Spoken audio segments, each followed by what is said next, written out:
안녕하세요. 예배 잘 드리고 왔나요? 우리 본가도 재밌게 한번 시작해 보도록 합시다. 오늘은 14과 이스라엘 백성은 어떻게 구원받았나요? 라는 제목으로 본가를 시작해 보도록 할게요. 우리 함께 기도하고 알렌과 함께 또 재밌게 배워보도록 합시다. 거룩하신 하나님 아버지, 참으로 감사합니다. 오늘도 말씀을 배웁니다. 유월절 사건을 통하여 우리를 어떻게 구원하셨는지 잘 살펴볼 수 있도록 도와주세요. 예수님의 이름으로 기도드렸습니다. 아멘. 너희는 이르기를 이는 여호와의 유월절 제사라. 여호와께서 애굽 사람에게 재앙을 내리실 때에 애굽에 있는 이스라엘 자손의 집을 넘으사 우리의 집을 구원하셨느니라 하라 하매 백성이 머리 숙여 경배하니라. 출애굽기 12장 27절 말씀. 아멘. 안녕. 지난 한 주도 잘 지냈지? 우리는 지난주에 모세를 부르신 하나님을 살펴보았어. 80세 된 모세였지만 하나님은 하나님의 말씀, 하나님의 약속을 의지하여 80세 된 모세를 부르셨지. 우리도 그 부르심에 합당한 사람으로 날마다 살아가길 바래. 오늘은 유월절 사건을 한번 알아가 볼 거야. 하나님께서 이스라엘 백성뿐만 아니라 우리를 어떻게 구원하셨는지도 한번 오늘 말씀을 통하여 살펴보도록 하자구. 모세는 하나님의 부르심을 받아 이스라엘 백성을 애굽에서 이끌어내기 위해 바로왕 앞에 나아갔어. 하지만 바로는 마음이 완악해져서 노예인 이스라엘 백성을 쉽게 풀어주지 않았어. 그래서 하나님께서는 모세를 통하여 애굽에 9재앙을 내리셨어. 그 재앙들로 인해 애굽은 막대한 피해를 입고 고통을 당했지만 그럼에도 불구하고 바로는 자신의 고집을 꺾지 않았어. 그래서 하나님께서는 10번째 재앙, 장자의 재앙을 내리셨어. 그리고 모세와 아론에게 이 재앙을 피할 수 있도록 유일한 방법을 알려주셨어. 그림을 보면서 장자의 재앙을 어떻게 피할 수 있었는지 살펴보고 그림을 보면 어떤 한 사람이 무엇인가를 또 바르고 있는데 성경 말씀을 직접 찾아보면서 이 사람이 무엇을 바르고 있는지 살펴보기도 하자. 출애굽기 12장 21절, 22절 말씀을 다 같이 한번 읽어볼까?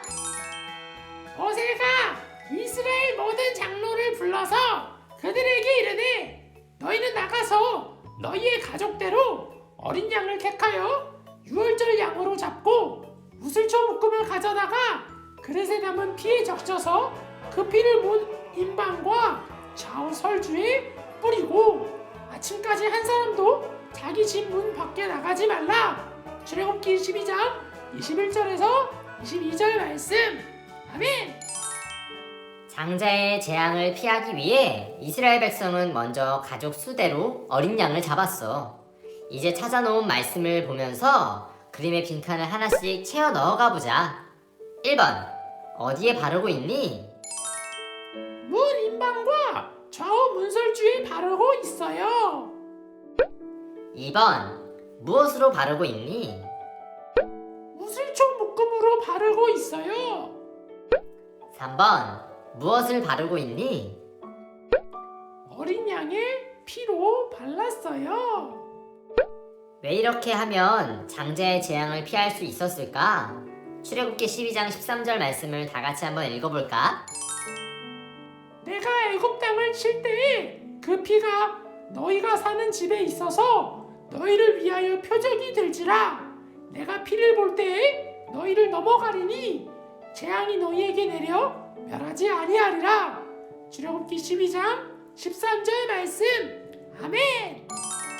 하나님께서 무엇을 보고 넘어가신다고 말씀하셨지? 맞아, 피야. 어떤 피지? 어린 양의 피였지. 어린 양의 피를 보고 넘어가는 것을 한자로 유월이라고 해. 영어로는 패스오버라고 해. 하나님께서는 유월절 어린 양의 피를 통하여 이스라엘 백성을 구별하시고 구원하셨어. 그래서 이스라엘 백성이 장자의 재앙이 넘어갔음을 기념하며 지키는 절기가 바로 유월절이야.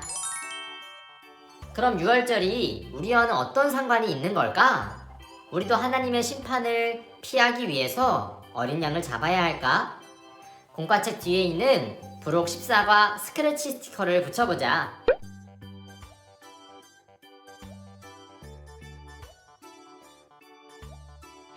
이스라엘 백성이 장자의 재앙을 피하기 위해 어린 양의 피를 문설주와 임방에 바른 것을 기억하며 먼저 왼쪽 문설주 음박 부분을 긁어볼까? 어떤 문장이 나오지? 거꾸로 한번 읽어보자. 6월절 어린 양의 피를 보고 하나님의 재앙이 그 집을 넘어갔어요.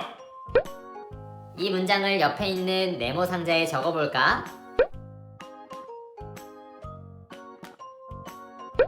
이번에는 오른쪽 문설주 음박 부분을 긁어보자. 어떤 문장이 나왔지? 예수님이 십자가에서 죽으심으로 죄로부터 우리가 구원받았어요. 이 문장도 옆에 있는 네모 상자에 한번 적어보자. 이제 마지막으로 임방의 음박을 제거해볼까? 어떤 글자가 나오지? 6월절 어린 양은 예수님. 맞아, 예수님. 이야. 옆에 있는 네모 칸에 정리해서 한번 적어보자. 이제 내가 실천할 수 있는 모습들을 한번 적어볼 거야. 자, 한번 표를 봐볼까? 1번, 구약시대 사람들이 유월절 어린 양의 피로 구원을 받았어. 하지만 우리는 양을 잡을 필요가 없어. 유월절 어린 양 대신은 예수님께서 십자가에 죽으시고 부활하심으로 우리는 구원받았기 때문이지. 2번, 구약시대에는 어린 양의 피를 보고 재앙이 넘어가졌어. 하지만 신약시대에는 예수님을 통하여 죄 문제를 해결할 수 있지. 3번, 이스라엘 백성이 유월절 어린 양의 피를 문설주와 임방에 바르는 것을 통해 애굽 사람들과는 구별되었었어. 이스라엘 백성이 어린 양의 피로 구원받은 것처럼 우리도 예수님의 피로 구원받았어. 예수님의 피로 구원받은 하나님의 자녀는 예수님을 믿지 않는 사람들과 말과 행동 그리고 모습이 구별되어야 해. 그렇다면 이제 내가 실천할 수 있는 구별된 모습들은 어떤 것들이 있을지 한번 적어보자고. 나는 말과 행동을 다르게 해볼 거야. 욕하지 않을 거고, 미워하는 말, 싫어하는 말, 질투하는 말을 하지 않을 거야. 사랑하는 말, 격려하는 말을 더 많이 할 거야. 모두 잘했니? 하나님을 믿지 않는 사람들은 자기가 하고 싶은 대로 살지만 하나님의 자녀들은 하나님의 말씀에 순종하여 구별된 삶을 살아야 해. 내가 실천할 수 있는 구별된 모습을 적은 대로 우리 한번 다 함께 살아가 보자고. 잘하고 왔나요? 예수님의 십자가 사건을 기억하며 언제나 예수님께 영광 돌리는 우리 모든 친구들 되길 원합니다. 공과를 다 진행한 친구들은 사진을 찍어서 선생님들께 보내주세요. 그러면 다 모아서 선물을 드리도록 할게요. 우리 함께 기도하고 마치도록 합시다. 거룩하신 하나님 아버지, 참으로 감사합니다. 예수님 십자가 사건을 통하여 우리를 구원하여 주시니 참으로 감사합니다.